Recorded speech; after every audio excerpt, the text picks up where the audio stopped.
She crosses every line, and he lets her. His men are frozen because they've never seen anyone touch him and live. In the tense silence of an upscale restaurant, a single slap just rewrote all the rules. This is the story of the most dangerous man in the city, and the one woman who discovered his secret weakness. His name is Seo Park. He controls New York's most insular Korean syndicate from behind a wall of legitimate businesses. Her name is Anya Clark. 3 months ago, she was a server with a shattered life and nothing left to lose. To understand the slap, you have to understand the secret she uncovered, the one that made her the most dangerous person in his world, because she wasn't supposed to survive long enough to ever raise her hand. 18 months before that slap, Anya Clark wasn't serving tables. She was saving lives as a surgical resident at Mount Sinai, her hands steady enough for microsurgery, her future mapped in scalpels and sutures. All it took was 7 seconds on the FDR drive. A delivery truck swerved, her compact car crumpled like paper. The trauma team worked for 11 hours to rebuild her dominant right hand, but the nerve damage was permanent. The career she'd sacrificed her 20s for was gone before her medical bills even started arriving. The system that was supposed to help her consumed her instead. Disability payments were denied, citing technicalities. The driver who hit her was underinsured. Within a year, Anya was couch surfing, her savings evaporated, selling textbooks and old equipment just to eat. The woman who could once navigate the complexities of the human brain couldn't navigate the bureaucracy designed to help her. Rock bottom was a basement apartment in Queens, counting out change for a subway fare to a job interview she knew she wouldn't get. That's when the listing appeared, buried between ads for data entry and telemarketing. Discreet live-in household position, no questions asked, generous compensation. The salary was 5 times anything she'd seen. The contact was a Gmail address. Desperation has a way of silencing every internal alarm bell. She replied. The interview was in the back room of a pristine, empty Korean barbecue restaurant in Flushing at 2 in the morning. A man who gave his name as Mr. Kim did the talking. His questions weren't about experience. Do you have family who will ask where you are? Can you follow instructions without needing to understand why? Are you comfortable with irregular hours and high-profile guests? Anya answered yes to everything. Mr. Kim slid an envelope across the table. 1 month's pay in advance. You start tomorrow. The address is inside. Tell no one. The building was a glass tower in Midtown with no identifying signage. The private elevator opened directly into the foyer of a penthouse that felt more like a museum than a home. All cold marble, abstract art, and silence so deep it hummed. Seo Park was waiting by the window, his back to her. The city sprawled beneath him like a conquered kingdom. He turned, and Anya understood immediately that Mr. Kim was just a messenger. This man was the source of the gravity in the room. He was younger than she expected, maybe mid-30s, with a stillness that felt more dangerous than any movement. You were a doctor, he said. It wasn't a question. I look into everyone who comes here, top of your class. Career ended by a negligent driver who faced no meaningful consequences. He paused, his dark eyes assessing her. The world failed you, Anya Clark. He laid out one non-negotiable rule. The east wing behind a polished steel door was forbidden. She was not to enter, approach, or acknowledge it. Break this rule, he said, his voice devoid of threat because it simply stated fact, and you will disappear from here. You will not be harmed. You will simply cease to exist in this place. She believed him. Her duties were simple but exacting. Maintain the sterile perfection of the apartment. Prepare meals that were rarely eaten. Be invisible until needed. Seo Park's life ran with a ruthless monastic precision. He left at 9 p.m., returned at 4 a.m., slept until noon. He received visitors, always Korean men in expensive, quiet suits, in the formal living room. Their conversation stopped the moment Anya entered with a tea tray. But in the quiet hours, she observed. She saw the way his visitors showed deference not just with words but with the angle of their bowed heads. She noticed the briefcases that were never opened in front of her, and the way Sio would sometimes receive a plain envelope, glance at its contents, and give a single, silent nod. This was no ordinary businessman. This was a man who traded in power, and the commodity was fear. And yet with her he was meticulously, distantly civil. He noticed the small improvements she made, rearranging the kitchen for better workflow, adding a specific brand of ginger tea to the cupboard after he'd mentioned an offhand preference. He never thanked her. But once, after she'd placed a fresh glass of water beside his laptop without being asked, he looked at her for a long moment and said, "You don't miss a detail, do you?" It was the closest he'd come to acknowledgement. Anya used the advanced pay to clear her debts. For the first time in a year, she could breathe. The penthouse was a gilded cage, but it was safe and quiet, and it gave her space to grieve the life she'd lost without the constant panic of survival. She began reading medical journals again, not with hope, but with the habit of a mind that didn't know how to stop being a doctor. What she didn't know was that Sio was observing her too. The penthouse had a comprehensive, silent security system. He watched the black and white feeds, not out of suspicion but curiosity.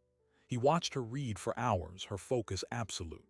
He saw her, one afternoon, instinctively rotate her scarred right hand in a series of subtle exercises, the prescribed physiotherapy she could no longer afford.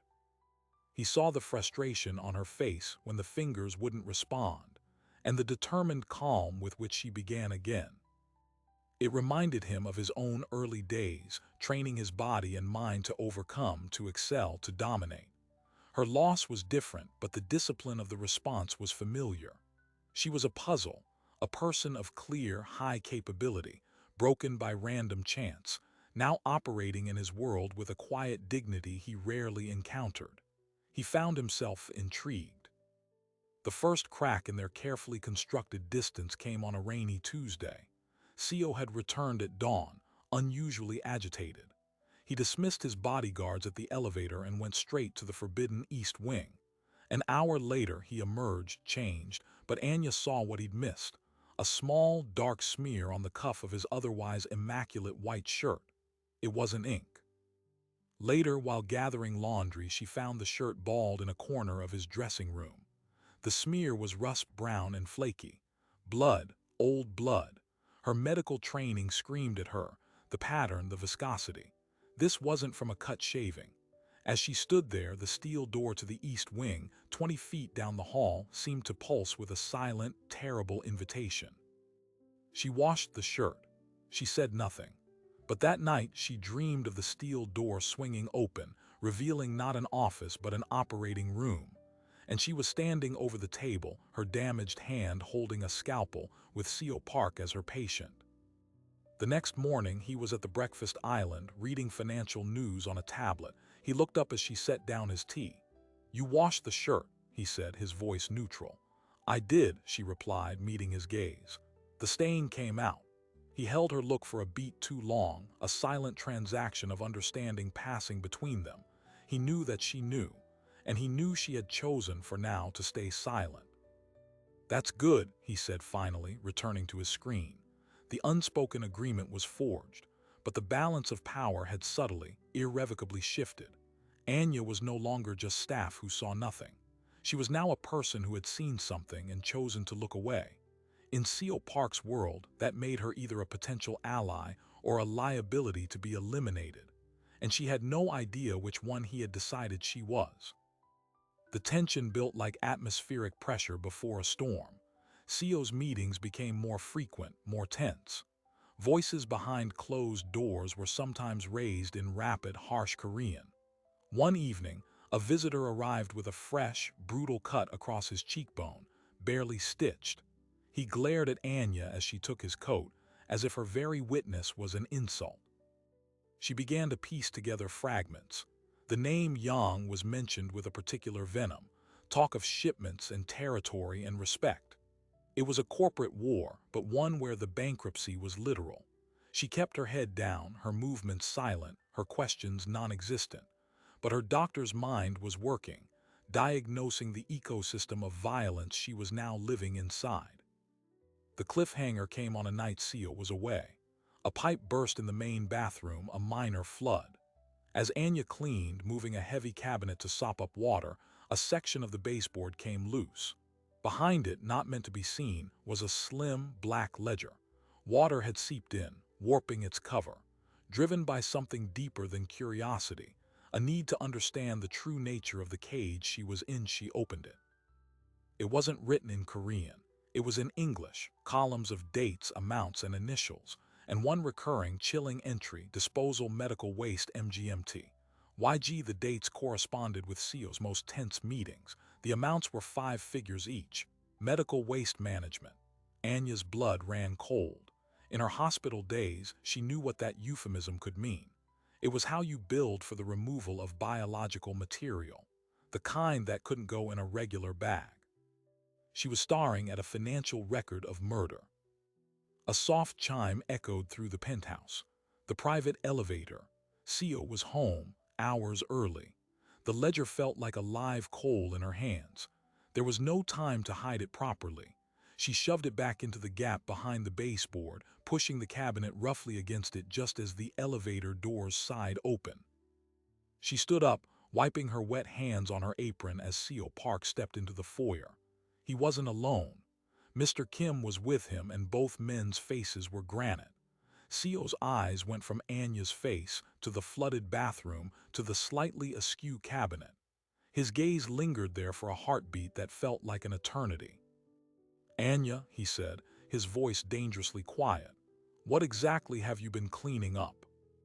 Her mind, trained for triage, assessed the threat in milliseconds. The ledger was hidden. The cabinet was out of place. The water was real. She held up her wet, reddened hands. "A pipe burst in the wall behind the cabinet, Mr. Park. I was trying to stop the leak before it reached the wiring." CEO's eyes didn't leave hers. He nodded to Mr. Kim, who moved past Anya with silent efficiency, kneeling to inspect the damage. The room was so quiet Anya could hear the drip of water into the bucket. "The building manager will handle this," CEO said, his tone devoid of inflection. "You are not a plumber. Do not touch what you do not understand." The double meaning hung in the damp air. "Return to your quarters." That should have been the end of it, a reprimand, a warning. But as she turned to leave, CEO spoke again, this time to Mr. Kim in rapid Korean. Anya caught only one phrase, but it was enough. "The Yongsan account." It was the same name from the ledger. Her blood went cold. For 3 days, the penthouse was a tomb. CEO was gone entirely.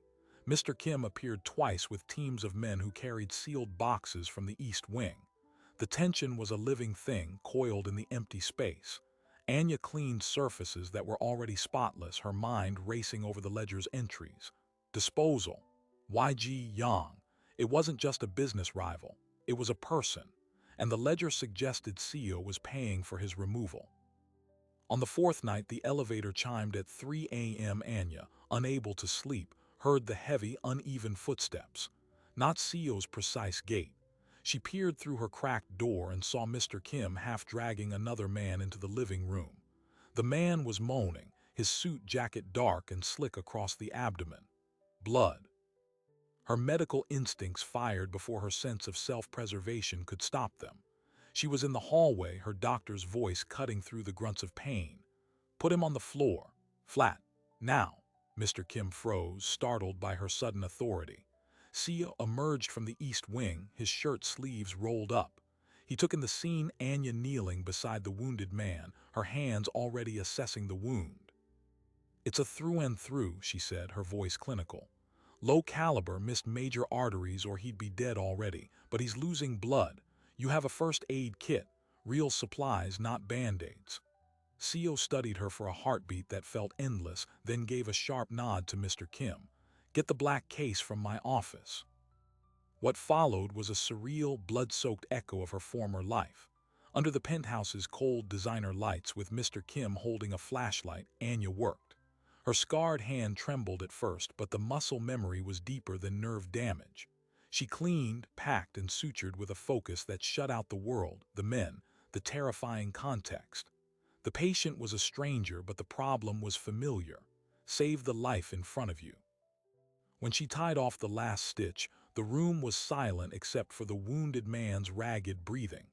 She looked up, her fingers stained red, to find Sio watching her with an expression she couldn't decipher.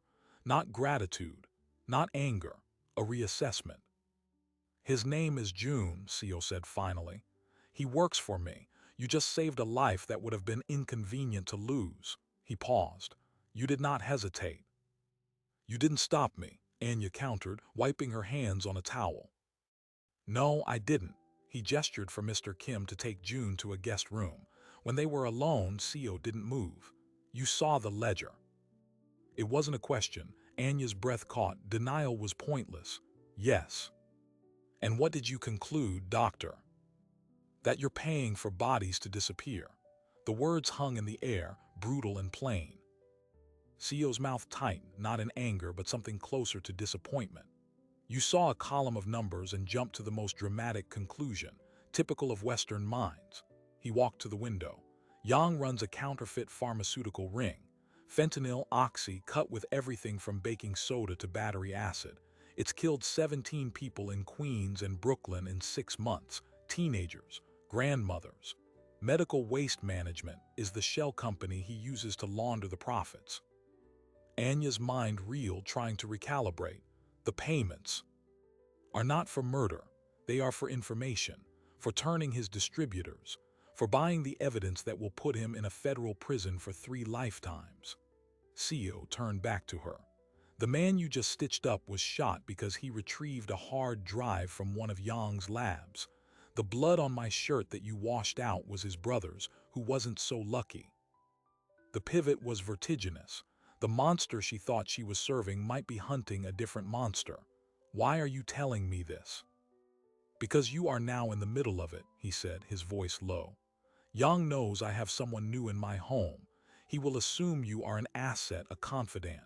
He will try to reach you, to buy you or scare you or hurt you. Your safety, whether you like it or not, is now tied to my success." The world she had entered was far more complex and more dangerous than she had imagined. Seo Park wasn't just a criminal. He was a warlord in a shadow war, and he had just drafted her as a combat medic. The next morning, a package arrived at the penthouse addressed to Anya. Inside was a single dead black rose and a note in clumsy English. "A doctor should heal, not play with knives. We can protect you better." It was signed with a single, inky character she didn't recognize. Seo took one look at it and crushed the note in his fist. "That's Yang's mark. He's making his move." From that moment, Anya's cage transformed into a fortress. Security details doubled. She was no longer allowed to leave unaccompanied. Her world narrowed to the penthouse and the escalating war she could only overhear. Seo's meetings now included men who were clearly not criminals, serious-faced men in off-the-rack suits who asked precise questions and took meticulous notes. Federal agents.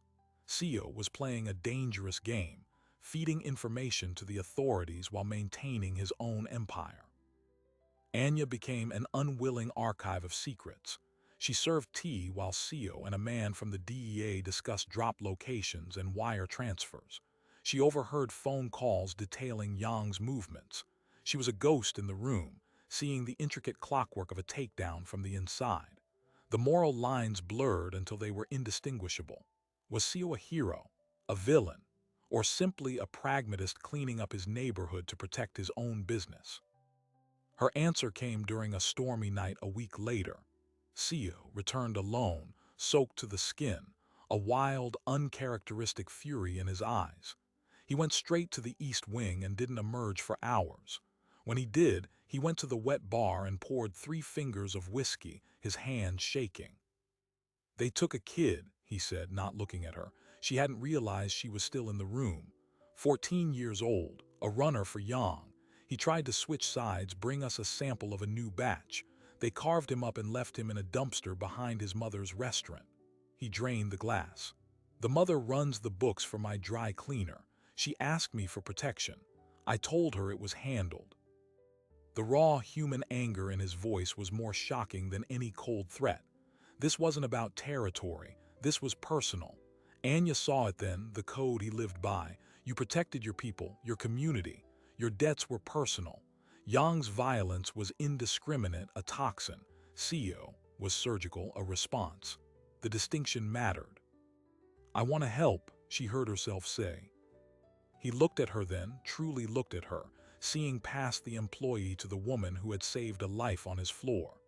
"You already have. Now you need to disappear for a while. I'm sending you to a safe house until this ends."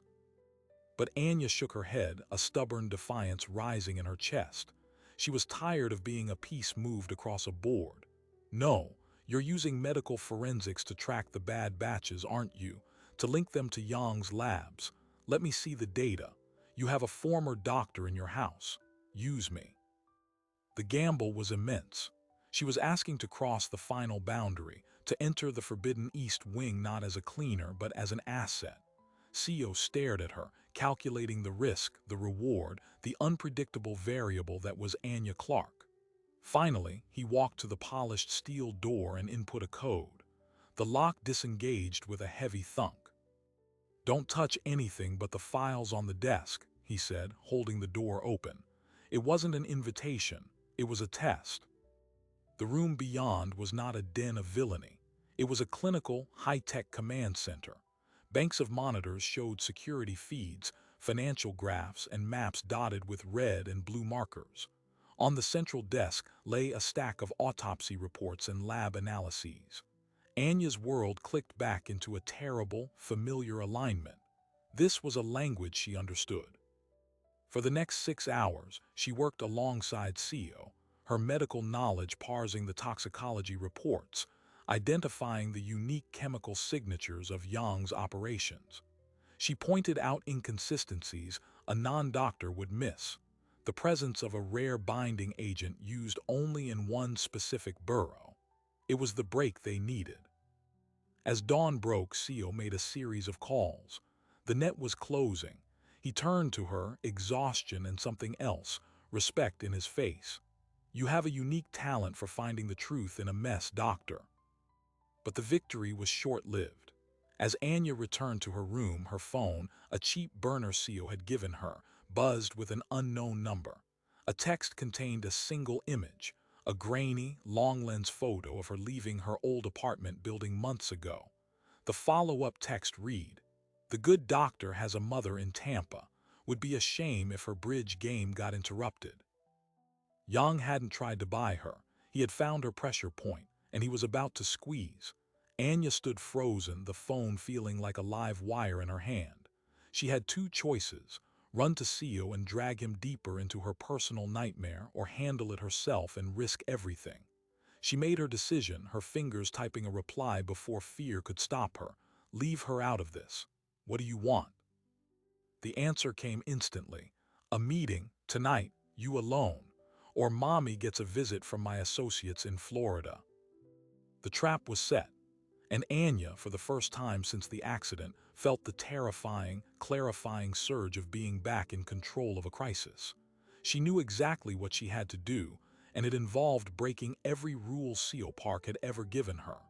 She was going to walk right into the lion's den, and she was going to do it with the one weapon Yang would never expect: the truth. She didn't tell Seo. She erased the texts, slipped a kitchen knife into her boot, and walked out of the penthouse using the service exit code she'd memorized weeks ago. The meeting point was a closed fish market under the Manhattan Bridge, its air thick with the ghosts of salt and decay. Two men waited in the gloom. One was the man from Momentum, David Kim. The other was older, heavyset, with a calm that was more terrifying than any threat. Yang, he smiled, a thin, unpleasant gesture. "The doctor, you have courage or stupidity. Park's weakness is sentiment. He should have thrown you away." "I'm here. My mother stays out of this," Anya said, her voice steady despite the hammering of her heart. "Of course this is business," Yang gestured. Kim handed her a slim phone. "On this you will receive instructions. When Park meets his contacts, you tell us where and when. When he moves against my operations, you warn us. Simple. And if I refuse?" Then the associates in Florida become very interested in a retired nurse named Margaret Clark. Yang's smile vanished. "Do not mistake this for a negotiation. You are a tool we found. We will use you or break you." Anya took the phone. The weight of it was crushing. She had walked into the trap and put the leash around her own neck. As she turned to leave, Yang spoke again. "One more thing, doctor. Ask your employer about the clinic in Newark. Ask him what really happened there. You might find his war for justice has casualties he forgot to mention." The seed of doubt was planted with surgical precision.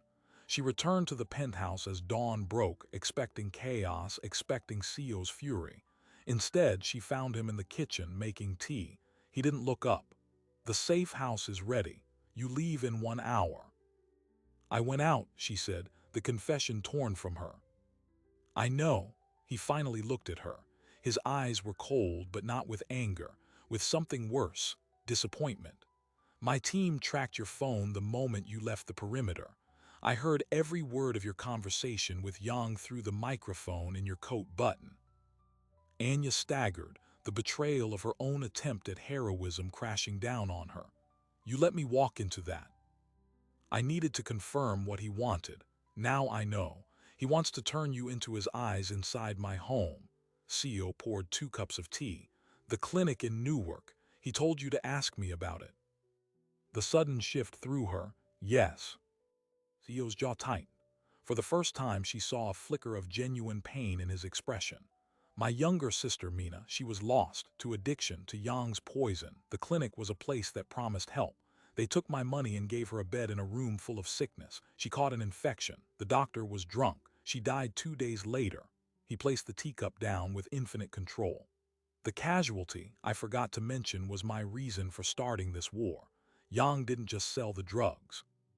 He owned the clinic." The revelation recontextualized everything. This wasn't just business. It was a crusade wrapped in a turf war. Yang's cruelty was personal, targeting Sio's grief, and he had just tried to use that same grief to turn Anya against him. "The phone they gave you," Sio continued, his voice returning to its calculated calm. "We will use it. You will feed them information, but it will be our information. You are not a liability, Anya. You are now my best weapon." The plan was audacious. Anya, under Sio's direct guidance, would become a double agent. She would give Yang just enough truth to be credible while leading him into a series of devastating mistakes. It required perfect performance and absolute trust. One misstep and Yang would kill her mother. Another misstep and Sio's entire operation would collapse. The next 72 hours were a masterclass in psychological warfare. Anya sent carefully crafted texts to Yang's men, reporting on fictional meetings and altered schedules. Sio would stage events to match her reports: a car leaving a certain location, a meeting with a known associate at a fake time. They were writing a play for an audience of one, and the stakes were life and death. The tension was unsustainable. Anya stopped sleeping. Every buzz of the burner phone sent a jolt of adrenaline through her system. She saw the strain on CO2, the longer hours in the command center, the sharper edge to his commands. Their dynamic had shifted completely. They were no longer employer and employee, or even protector and protected. They were co-conspirators, allies in a silent war, communicating in glances and coded phrases. The breakthrough came from Anya's medical mind. Reviewing the toxicology data, she noticed a pattern others had missed. The lethal batches always shipped on Thursdays from a warehouse in Jersey City listed under a shell company called Han River Imports. It was Yang's primary distribution hub. She presented the finding to Sio. "This is it," she said, pointing at the map. "The heart. You cut this out, the whole network seizes." Sio studied the data, then her. "Giving him this would be the ultimate test of your loyalty to him. If he believes you've delivered his greatest vulnerability, he'll move to protect it. He'll show himself," Anya finished, understanding the gambit. "We give him the truth, so he reveals himself in response." It was the riskiest move yet. They were handing Yang the keys to his own defeat, betting he would be too arrogant to see the trap. Anya sent the message. Primary distribution hub identified. Han River Imports, Jersey City. Park plans raid for Thursday next week. He is coordinating with DEA. The response was immediate, not from a lackey but from Yang himself. You have done well. Your mother will receive flowers, not visitors. Be ready for further instructions. For a day, nothing happened. Then on Wednesday, the surveillance feeds on CO's monitors showed a furious surge of activity at the Han River warehouse. Trucks arrived and left. Men carried boxes. Yang was moving his operation exactly as predicted, but he wasn't running. He was consolidating, and he was doing it a full day early. He's not retreating, CO realized, his face going pale. He's preparing an ambush. He knows the DEA is coming Thursday. He's going to be waiting for them. The plan had backfired spectacularly.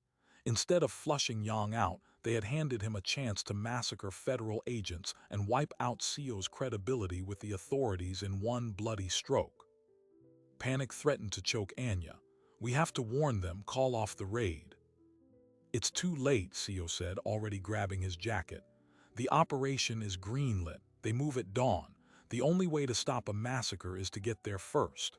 He looked at her, a final, unspoken question in his eyes. He was going to war. She could stay in the safe penthouse or she could follow. She thought of the young man she'd stitched up on the floor. She thought of CO's sister, Mina. She thought of the 17 people poisoned by Yang's drugs. The doctor in her made the choice. I'm coming. You'll need a medic. What followed was a silent midnight convoy across the Hudson. CO, Anya, and 8 of his most trusted men, armed and grim-faced, heading not to commit a crime but to prevent one. They parked 2 blocks from the warehouse, a hulking shadow against the industrial skyline. Through binoculars, they could see guards posted. Yang was definitely inside, expecting prey to walk into his trap tomorrow. CO's plan was simple and brutal. Create a diversion, draw the guards away from the main entrance, and get inside to find Yang before the DEA arrived and triggered the ambush. It was a suicide mission. As the men checked their weapons, Anya prepared a makeshift medkit from supplies in the car's trunk, her hands steady. This was the kind of medicine she never trained for. The diversion was an explosion, a controlled detonation at a transformer box down the street that plunged the block into darkness and sent half the guards running. In the chaos, CO's team moved like ghosts, disabling the remaining guards with swift, silent efficiency. Anya followed CO through a side door into the cavernous, dark warehouse.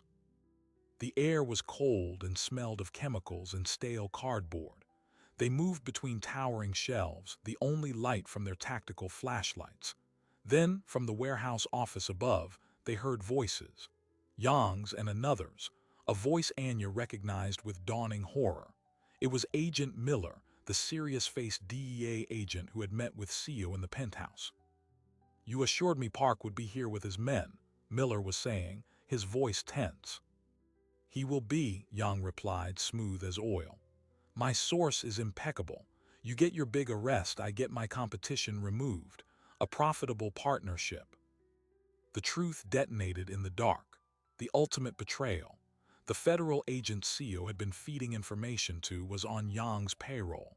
The entire war, the raids, the takedowns, they were all a script written by Yang to eliminate CO while making the DEA look effective.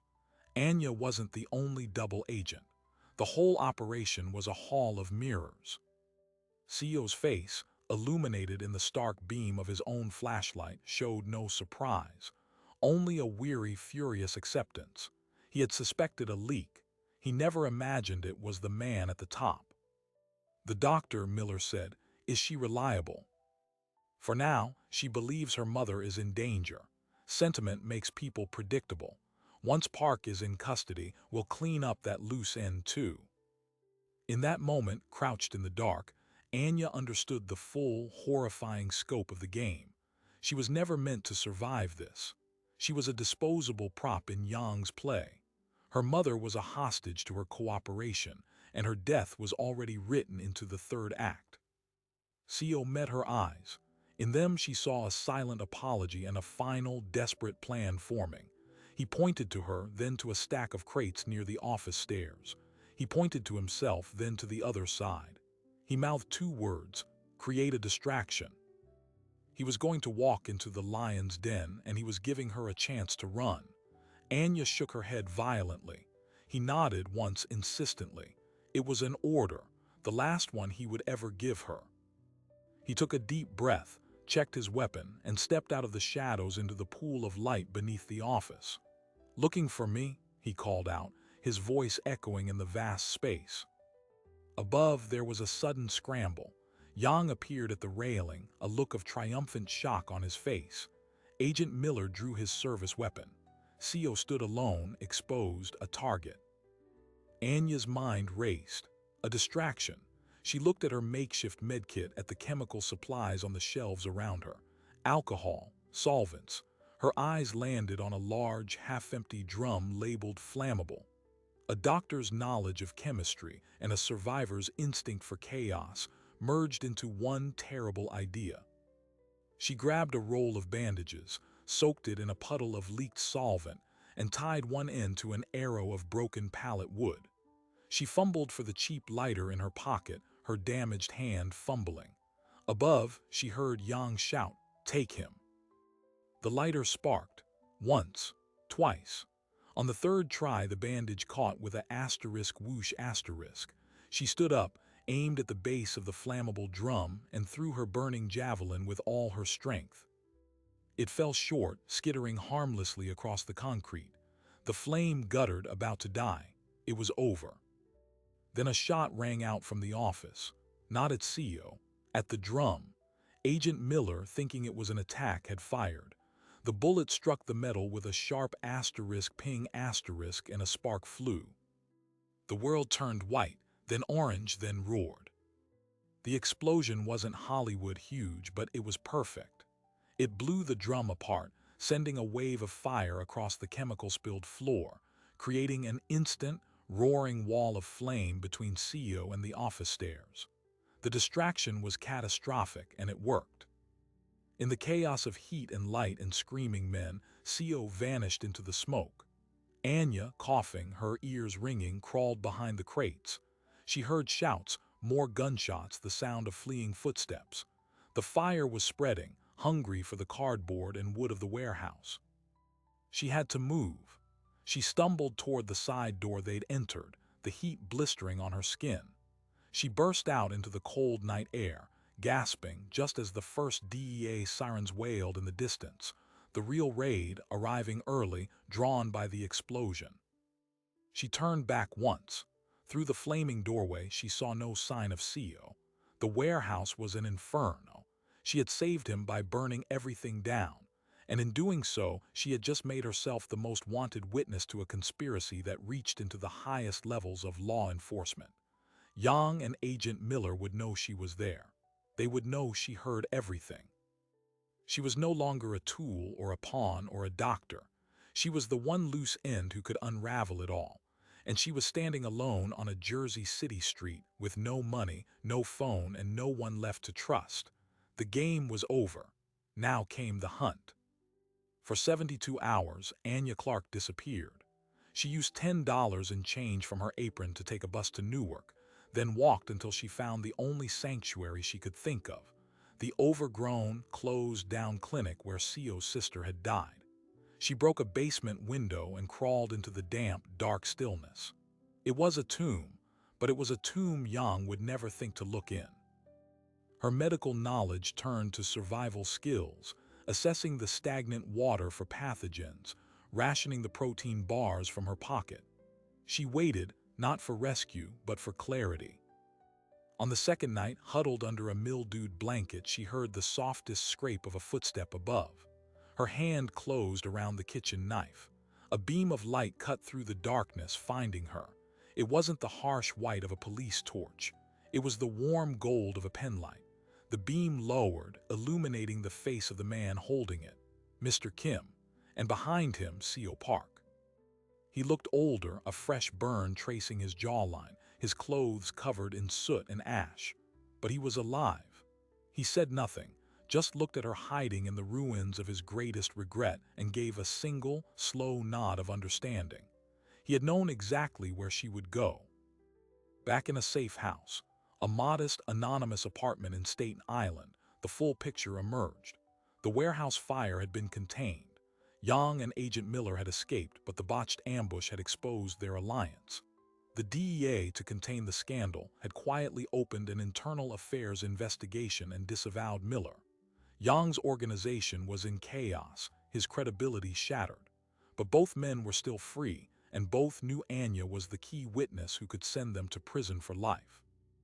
"The only way this ends is with them in custody or us in the ground," Sio said, his voice rough.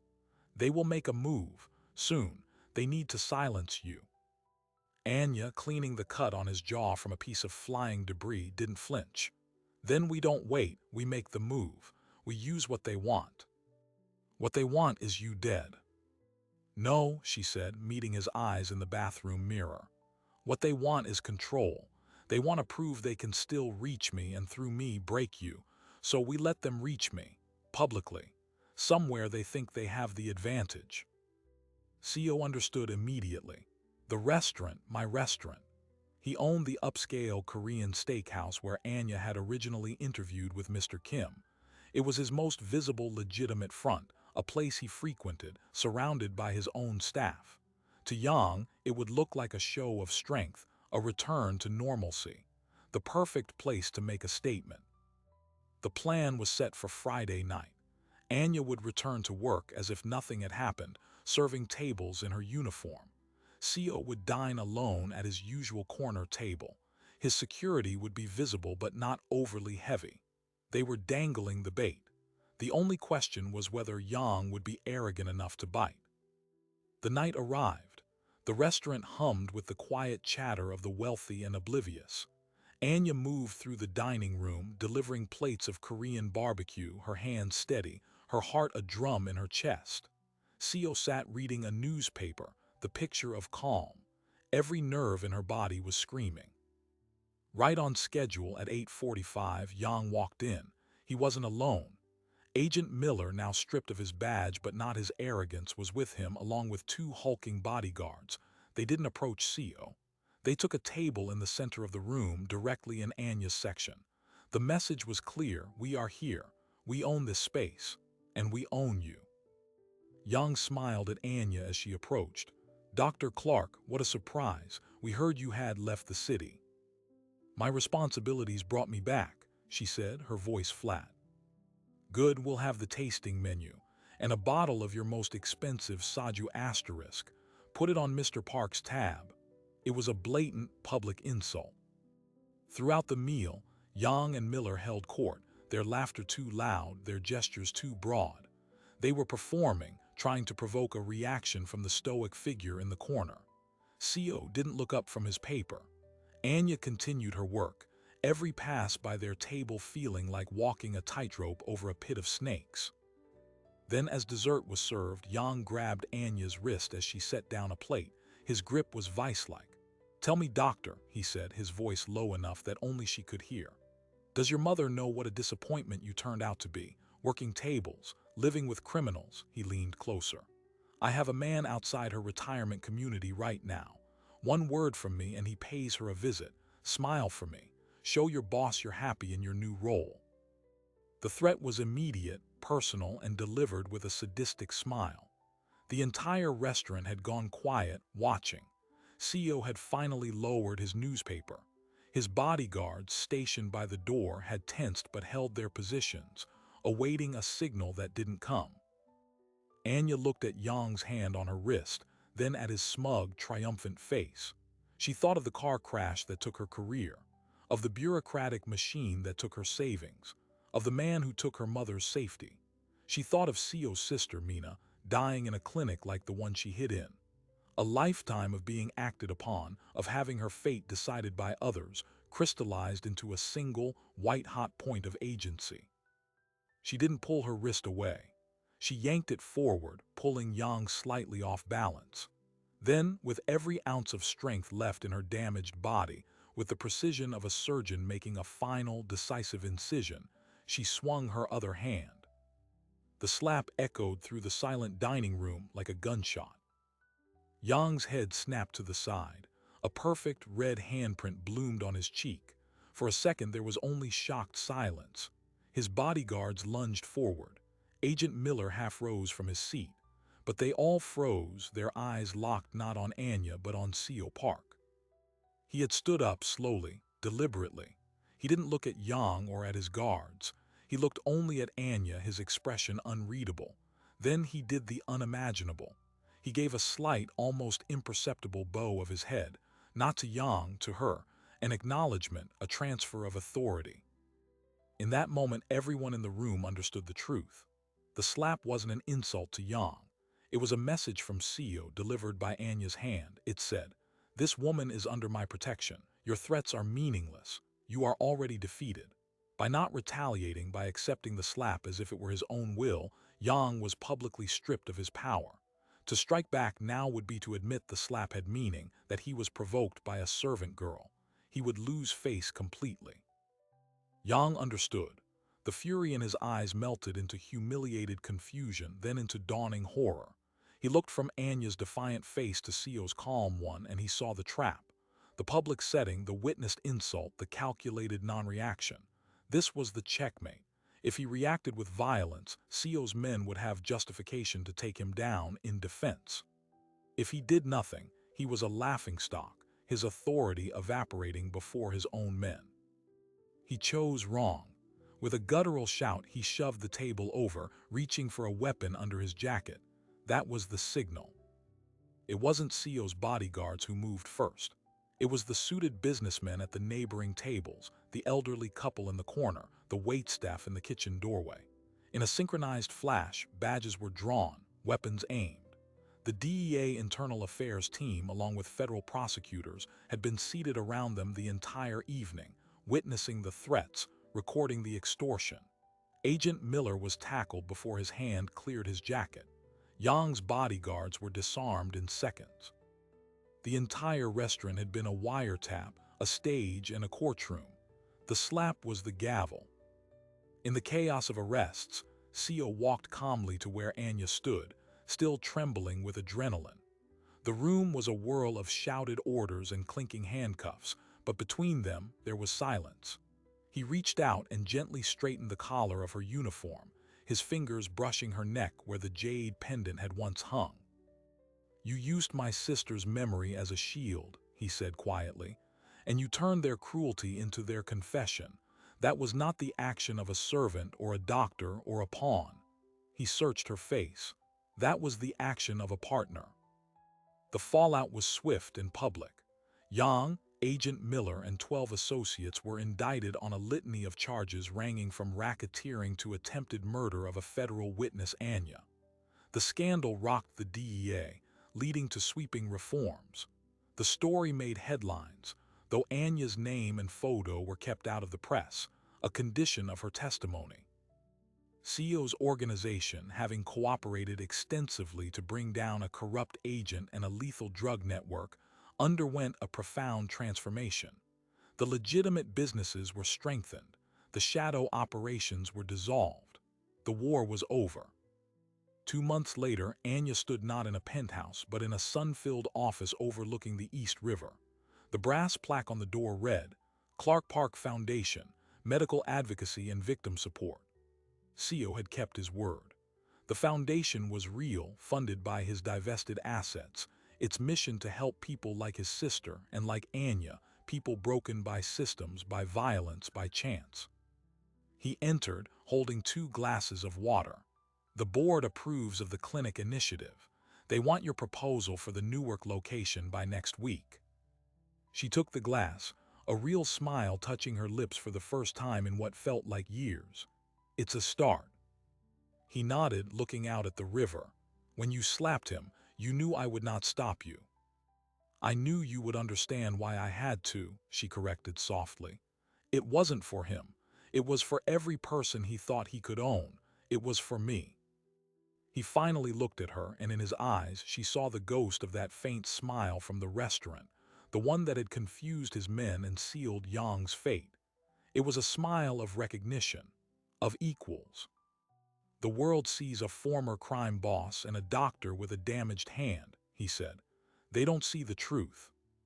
"And what's that?" she asked. That sometimes, Sio said, his voice barely a whisper. The most powerful move is not to strike back, but to allow the right person to strike first, and to let everyone see you allow it. The unspoken understanding between them was now the foundation of everything. She had crossed every line, and he had let her, not out of weakness, but because her lines were the ones that mattered.